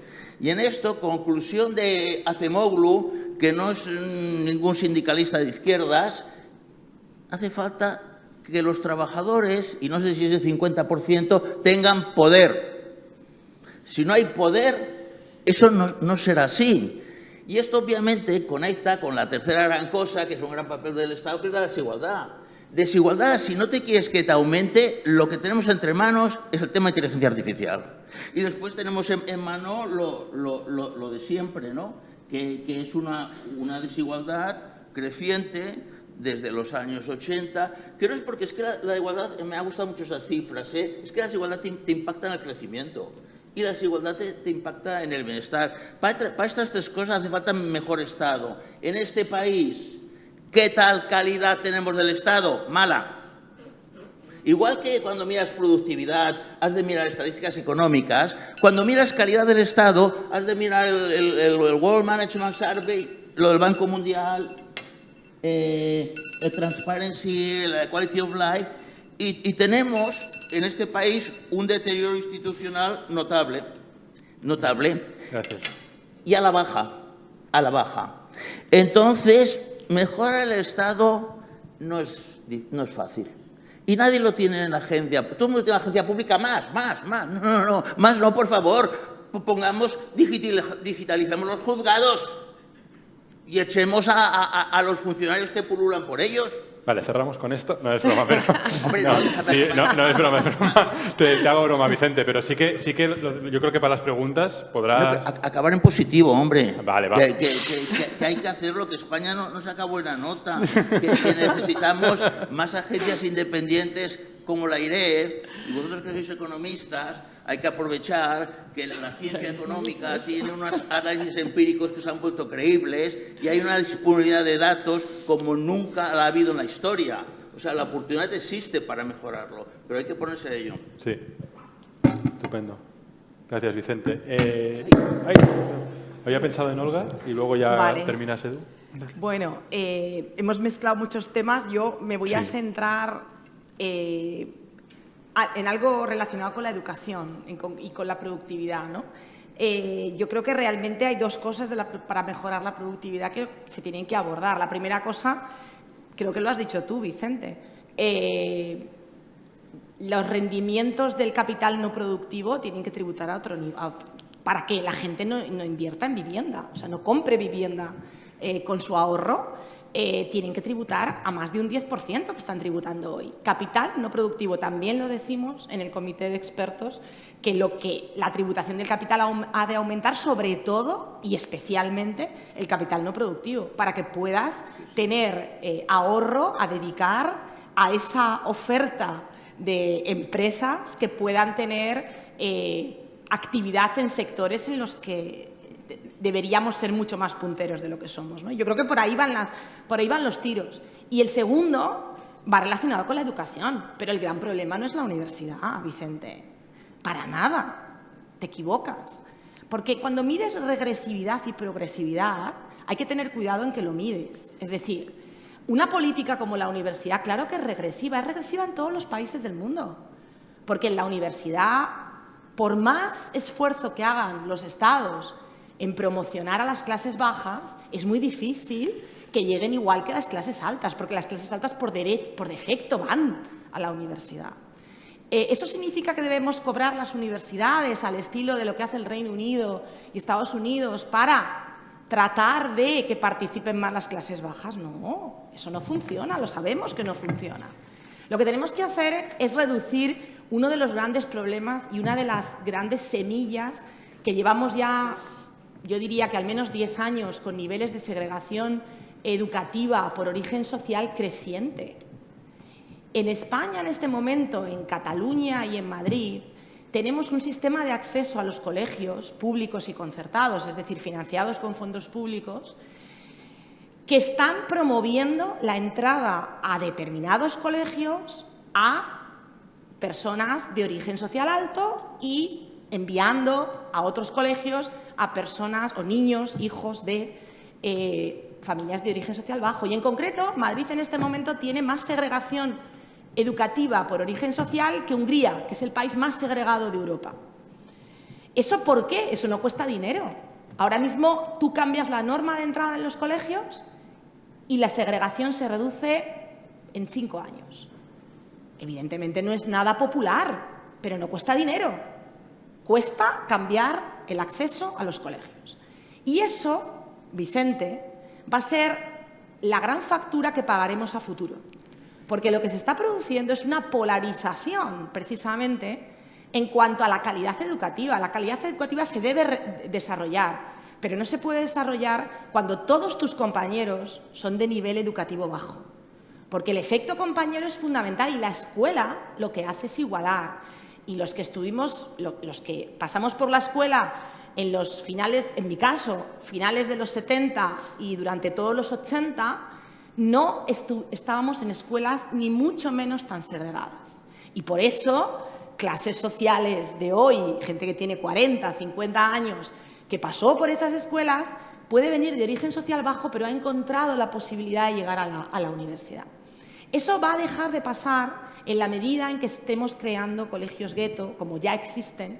Pongo el ejemplo de la Comunidad de Madrid, que es lo que conozco, pero también sé que en Cataluña en concreto los niveles también son altos, ¿no?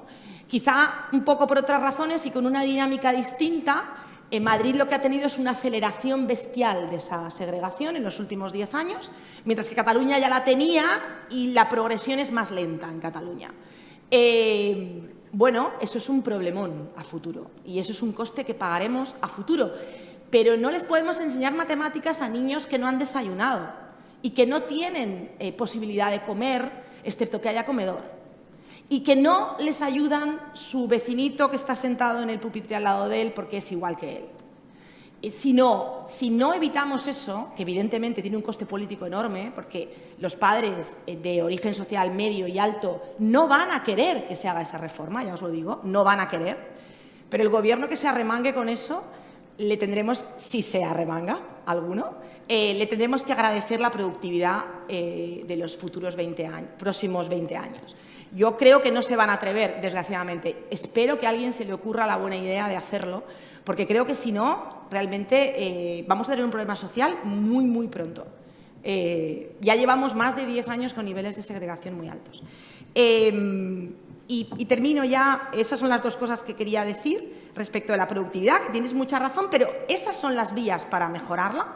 Y en perspectivas de futuro, pues si tomamos esas decisiones de las que hemos hablado, educación crucial, porque ahí se están generando las desigualdades de mañana.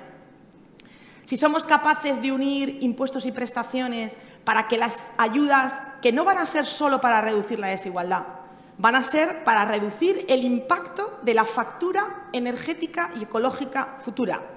O sea que imaginaos, para esa transición va a hacer falta poder dirigir ingresos a familias concretas.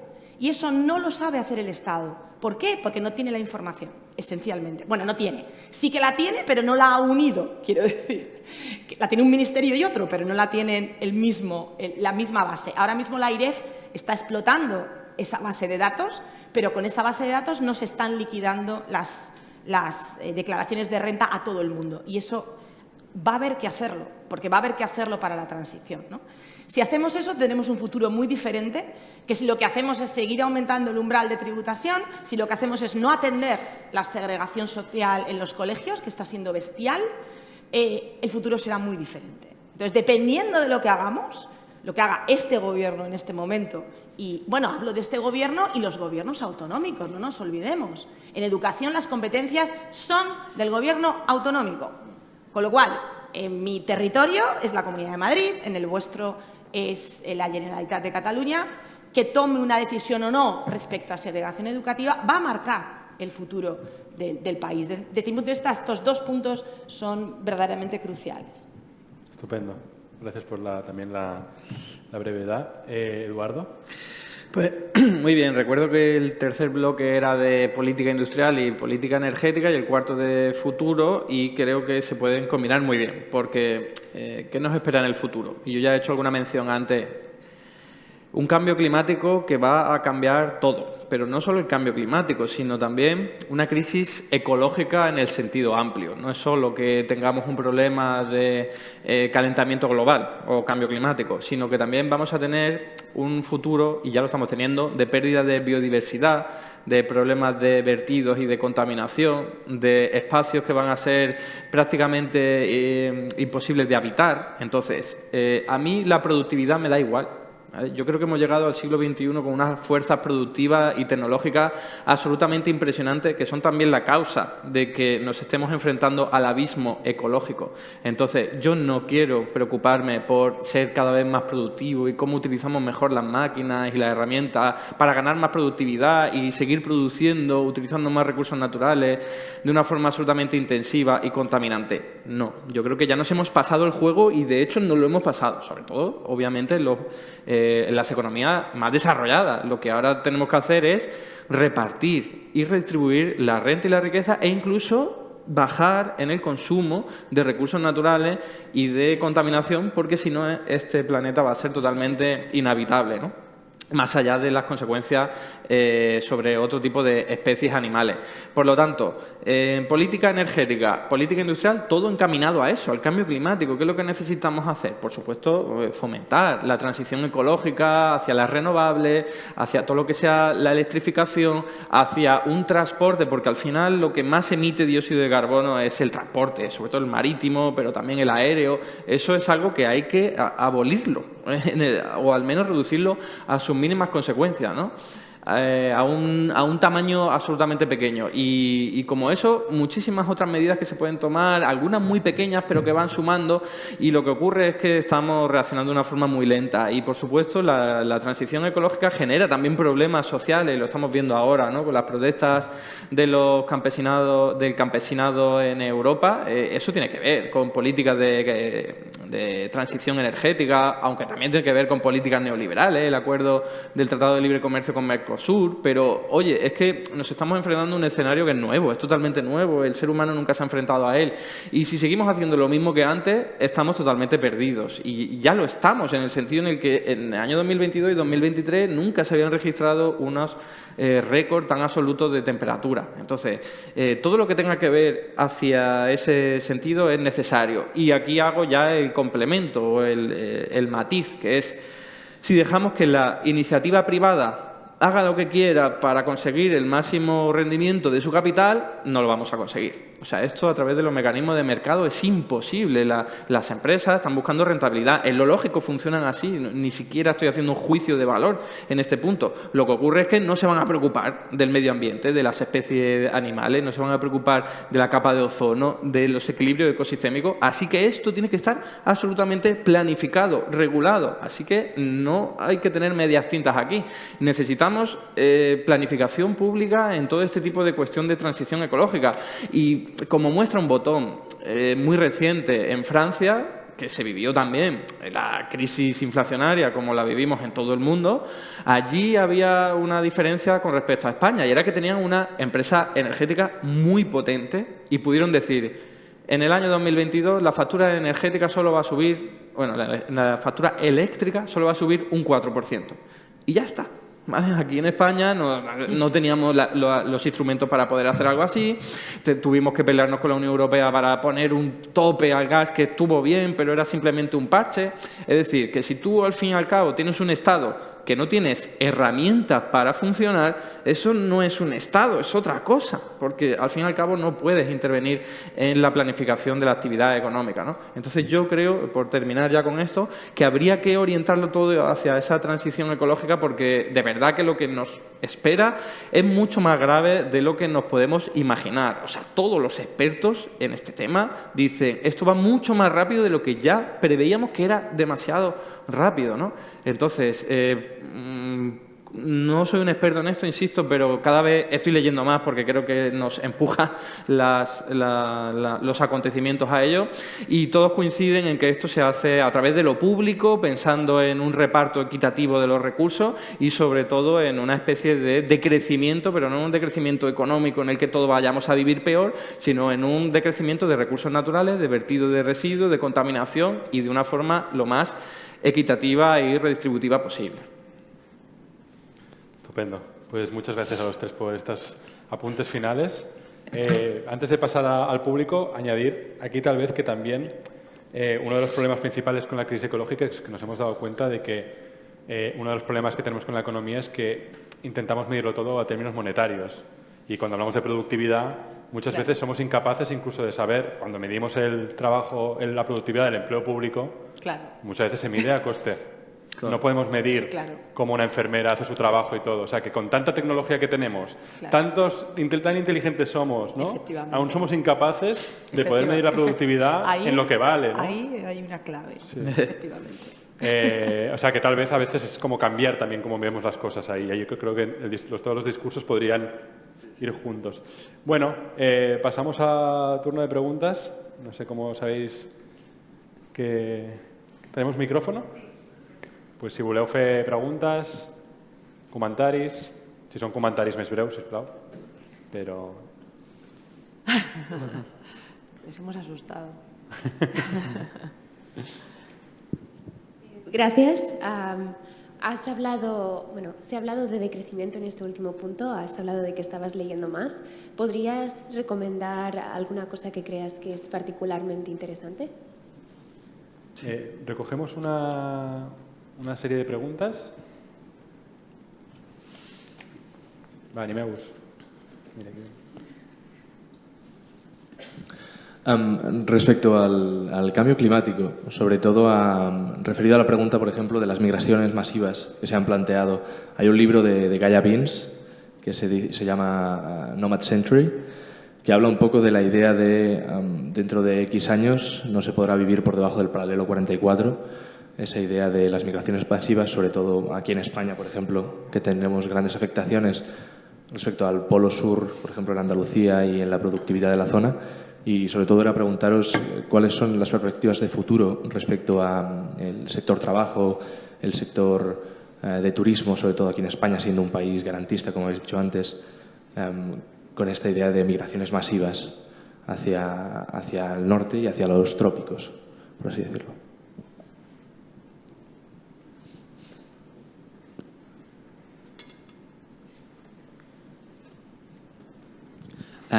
Esta pregunta va dirigida al profesor Garzón. Es que ha mencionado antes que no le preocupaba mucho el lado de la recaudación pública sino más el lado del gasto. Y también ha mencionado lo de que el Estado ha de contratar a personas que estén en una situación de vulnerabilidad.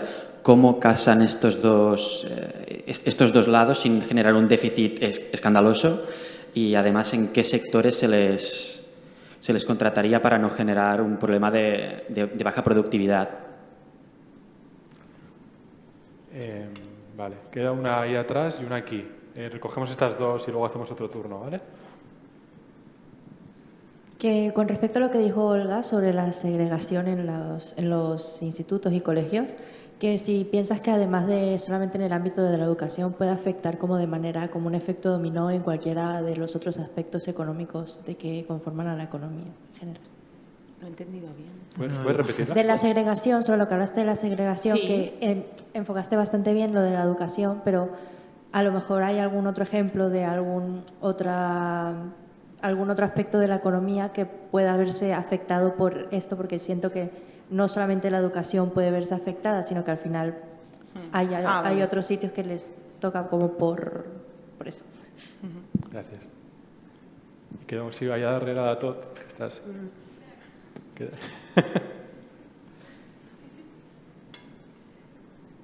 Gracias. A ver, mi pregunta era sobre el tema de del tema de la tendencia, la desigualdad en la riqueza, que esta cada vez era más acuciante. Entonces, mi pregunta era, ¿esto se debe especialmente a algunas medidas que en la legislatura anterior, tanto del Gobierno central como de los gobiernos autonómicos, hayan aplicado y que hayan sido especialmente perjudiciales, o más bien se deben a medidas que se han ido aplicando en legislaturas anteriores y que, sin embargo, sus consecuencias se han acumulado, y se van acumulando, y es por la razón por la cual esa tendencia va en aumento? Gracias.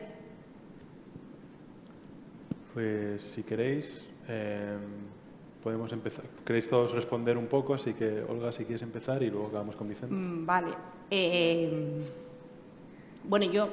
Hay tres que realmente podría comentar. Una que no se me ha dirigido a mí, que se ha dirigido a Eduardo, pero igualmente yo sí estoy preocupada por la recaudación en concreto. Yo creo que uno de los grandes problemas es la dimensión de recaudación del sistema, y eso hay que cambiarlo, porque el tipo medio efectivo no es el tipo, digamos, el tipo que tenemos en la escala del IRPF, por ejemplo, ¿no? Entonces, yo creo que sí, recaudar más es necesario para muchas de las políticas que va a tener que hacer el Estado. Y en ese sentido, creo que no es un problema en un país donde otros países europeos recaudan más y son capaces de tener políticas, digamos, más cuantiosas. No solo para políticas de transferencias, hablo también para la mejora educativa, por ejemplo, por decir, ¿no? A nivel de financiación pública. Respecto de la pregunta de segregación educativa, ¿cómo afecta a la economía? Yo creo que es crucial. Va a afectar a la dinámica social, y en la medida que afecta a la dinámica social, todo lo que sea segregar lo que nos va a llevar es a mundos diferentes. Habréis oído a muchos políticos hablar de que no saben dónde está la pobreza en el país, por ejemplo, ¿no? Hay muchos políticos que no han pisado los barrios donde hay pobreza. Por eso no lo saben, claro, no tienen amigos o gente que vean, ¿no? La segregación, cualquier tipo de segregación nos rompe las redes sociales, a pesar del móvil, ¿no? Rompe muchas redes sociales. Todo con el móvil, o sobre todo por el móvil, efectivamente. Entonces, eso va a afectar al resto de la economía, porque vamos a estar mucho menos acostumbrados a ver gente que es distinta a nosotros, y eso es negativo para una dinámica social desde mi punto de vista. Y evidentemente lo que va a hacer es polarizar desde mi punto de vista al alumnado que llega a cualquier otro nivel educativo, y eso hace que no se desarrollen las capacidades, ¿no? Y por lo tanto va a tener efectos sobre nuestras sociedades. Ya no que sean más o menos productivos, ¿no? Sino más o menos capaces y que puedan participar políticamente. Cuidado, que es un punto crucial. En cuanto a la otra pregunta, desigualdad de la riqueza, no. Es decir, la desigualdad de la riqueza futura viene porque el sistema funciona bien. El capitalismo lo que quiere es acumular capital y funciona bien. Es decir, acumulas capital y en España en concreto las políticas de acumulación de capital han estado más centradas en lo menos productivo que en lo productivo.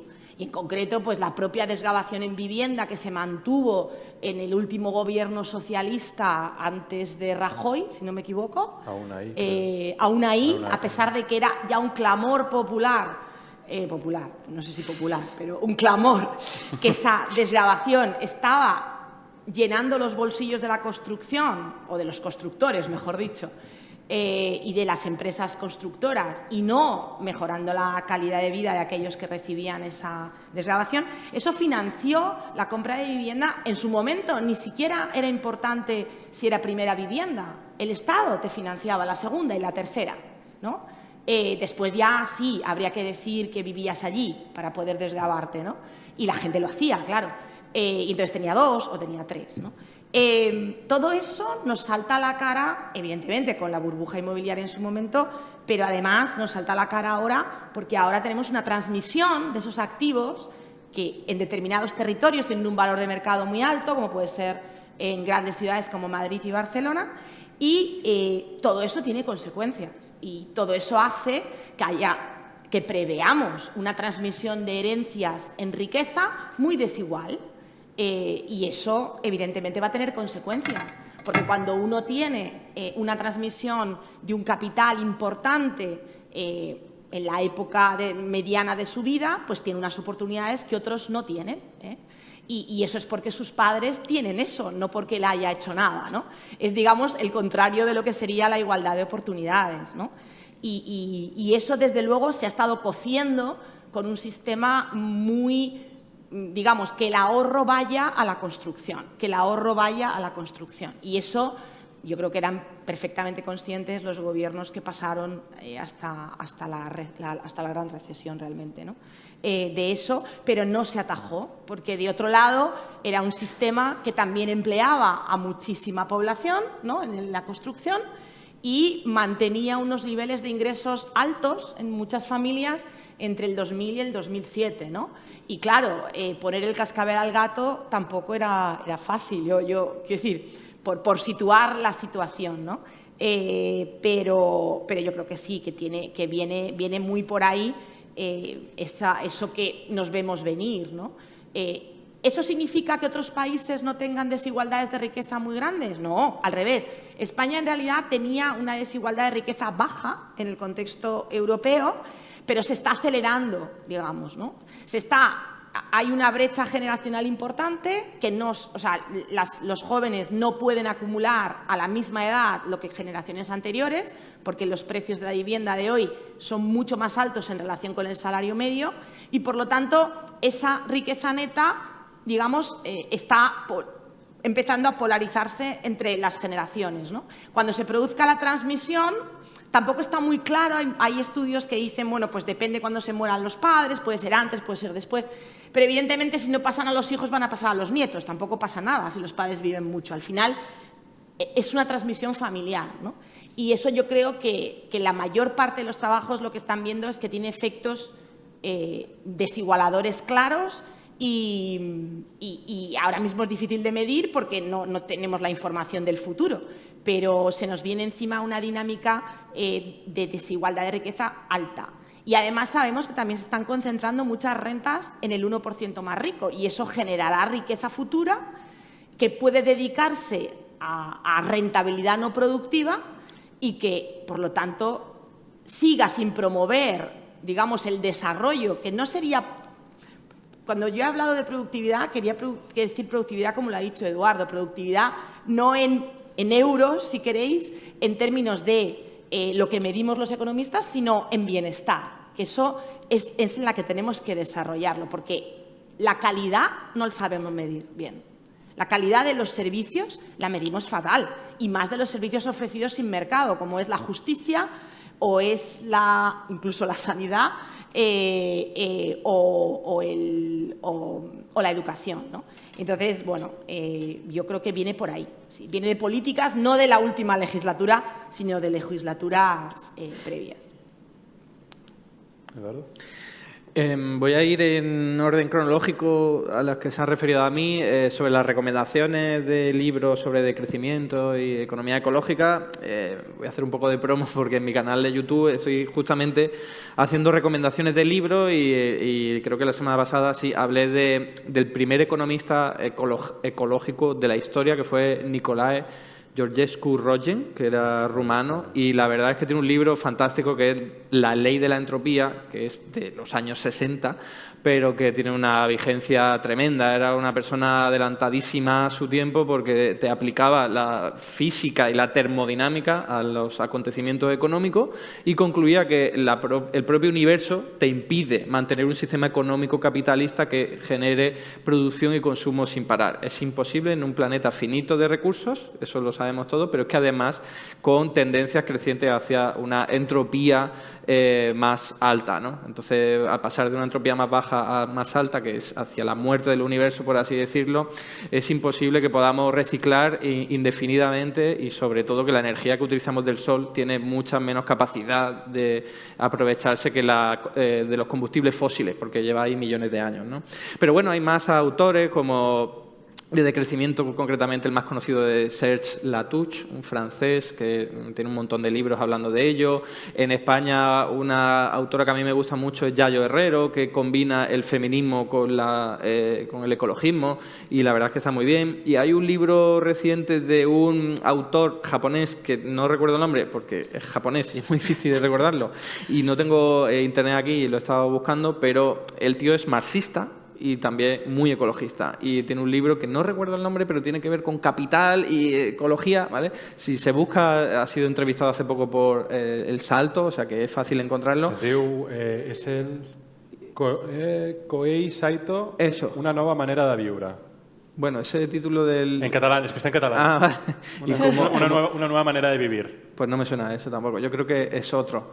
Pero bueno, ahí tiene varios libros, me imagino que hablará más o menos de lo mismo y la verdad es que es un libro muy interesante, ¿no?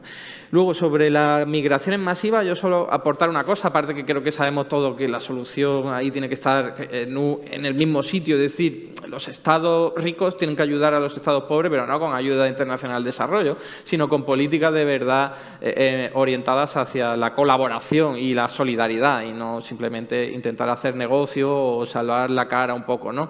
Pero más allá de eso, ¿qué podemos hacer desde aquí? Yo creo que políticas como a lo mejor la renta básica, que podemos estar todos de acuerdo en que sería muy positiva, chirrían o entran en contradicción con este tema de las migraciones masivas, porque es como, vale, estamos dejando entrar a mucha gente y le vamos a dar una renta sin que haga nada. Creo que hay políticas que enganchan mejor, como la del trabajo garantizado. Yo soy un fan absoluto de esta política, pero pensadlo, políticamente es mucho más fácil de vender. A mí qué me importa que venga alguien de fuera de otro país si va a trabajar aquí para mejorar el bienestar de nuestra gente, por así decirlo, ¿no? Desde un punto de vista incluso patriota o incluso xenófobo, es que hasta tiene sentido que alguien venga de fuera para trabajar por tu bienestar y el de tu tierra, ¿no? Entonces, yo esa es la aportación que hago frente al discurso de migraciones masivas. Oye, trabajo garantizado, que viene una persona de fuera, que no es tan masiva como nos lo quieren vender, ¿no? Aunque puede que llegue a serlo por culpa del cambio climático y otros problemas geopolíticos, pero creo que es un buen cortafuego frente a algunos discursos muy xenófobos de, oye, nos vienen aquí a robar el pan, ¿no? El trabajo. Y está muy relacionado con la última cuestión que se me hacía, que es muy interesante y también, digo, muy difícil de explicar desde mi punto de vista, porque yo voy a contracorriente con este enfoque, necesitaría mucho tiempo para que me podáis entender. Pero yo no estoy preocupado por la recaudación porque utilizo las tesis de la teoría monetaria moderna a través de la cual se entiende que primero viene el gasto público y luego la recaudación. De hecho, hay países en Europa que tienen mucha más recaudación, pero también tienen mucho más gasto público y no se sabe bien cuál es el huevo y la gallina. Desde el punto de vista de la teoría monetaria moderna es el gasto. Recaudan mucho porque gastan mucho. Cuando un Estado gasta mucho, está inyectando mucho dinero en la economía y luego, claro que acaba recaudando más porque estás inyectando más.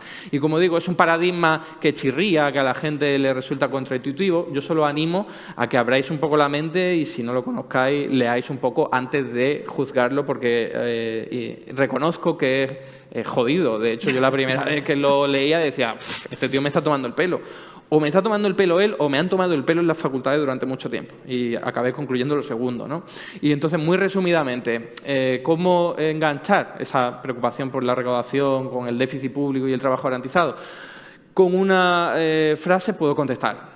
Es mucho más caro, incluso en términos económicos. Yo no hablo de social y ecológico, que me daría mucho más la razón. Es mucho más caro tener a millones de personas sin trabajar, con todo el coste social, económico, humanitario, educativo, penitenciario, de fuerzas de seguridad, psicológico, que conlleva tener a tantísima gente en el desempleo durante tanto tiempo, que ponerlos a trabajar, por así decirlo rápidamente, ¿no? ¿En qué actividades? Las propuestas del trabajo garantizado son que decida la gente. Es decir, no tiene sentido que un burócrata en Madrid decida lo que se va a hacer aquí en Barcelona, sino que a través de mecanismos participativos la gente de Barcelona se reúna y diga, oye, ¿qué necesitamos en nuestro espacio? Cuidar mejor las playas, más escuelas infantiles, cuidar mejor a los mayores, proyectos de cooperativos, lo que sea. A partir de los propios vecinos y vecinas se van detectando aquellas actividades que son más necesarias y más útiles, y a partir de ahí que la gente tenga, si no tiene suficiente formación para hacerlo, que lo haga. No es solo para la gente necesitada, no me ha dado tiempo a desarrollarlo, pero es para todo el mundo que quiere y que pueda trabajar. Lo que pasa es que los más beneficiados son aquellos que no pueden encontrar un puesto de trabajo en el mercado laboral convencional. Y sé que esto daría para hablar mucho, pero bueno, por suerte, Eduardo, ya sabéis que es muy prolífico en las redes, así que podéis visitar su canal de YouTube y ahí tendréis también muchas respuestas, ¿no? Y preguntas también. Y preguntas. Vicente. No, yo solo hago un comentario en relación a Olga. Yo no me resisto en una universidad anémica a no creer que las tasas universitarias se puedan... Creo que tienes que encender el micrófono. Se oye ahora. Ahora sí se oía, parece. Está encendido, está encendido. Sí, ahora sí. Se oía. Ya está, Vicente. A ver, ¿habla? Hablo. Sí. Ahora sí. Digo, vivimos en universidades anémicas. La Pompeu tiene un presupuesto de 150 millones de euros, que es de risa. Resistirse a que las tasas universitarias se ajusten a la capacidad, a la renta de los padres, es renunciar a un ingreso imprescindible. Y es confundir los términos. Para que más personas lleguen a la universidad, hay que atender a la gente ya en útero y sobre todo en los primeros años de vida, porque los efectos de la educación son totalmente acumulativos. Y si quieres que el ascensor social funcione, hace falta atender específicamente la educación de 0 a 3 años de aquellas familias donde tienen hijos, hijas, donde no tienen nadie que les ladre. Ahí están los problemas. Después ya cuando aumentas, cuando vas creciendo, obviamente el problema de este país muy gordo es la segregación escolar. En Barcelona ellos lo conocerán. Vais, por ejemplo, al Apolo, donde estaba el Estudio 54, al lado de la iglesia de San Pablo del Campo. Ahí está la escuela de Barcelona y de Cataluña, que tiene gente de más nacionalidades. Daros un paseo por la Bonanova. Hará falta mucho coraje político. ¿Por qué? Porque Cataluña y Madrid y Zaragoza y Oviedo no parten, están segregados las viviendas. Por ejemplo, Francia ha conseguido una escuela laica desde hace mucho tiempo, pero es que en Francia, en París mismo, al lado de la Escuela de Economía de París, hay vivienda pública muy abundante y se nota. Porque los niños que van allí pues son hijos de Piketty, digamos, y hijos de una señora que vino de Argelia y que limpia casas. Aquí esto nos costará mucho más, muchísimo más, porque tenemos una segregación por barrios. Nos costará políticamente, claro que hay que hacerlo. Pero en los 80 se hacía. Es fundamental, es fundamental. No había tanta segregación. ¿En los 60? En los 80. ¿Aquí? En España, sí. En Barcelona no. Pues en Madrid, sí. Yo tengo experiencia propia. Yo fui a una escuela de gitanos y te prometo que de barrios de Barcelona no había ninguno. Pero los niveles de segregación están empeorando, es lo que digo.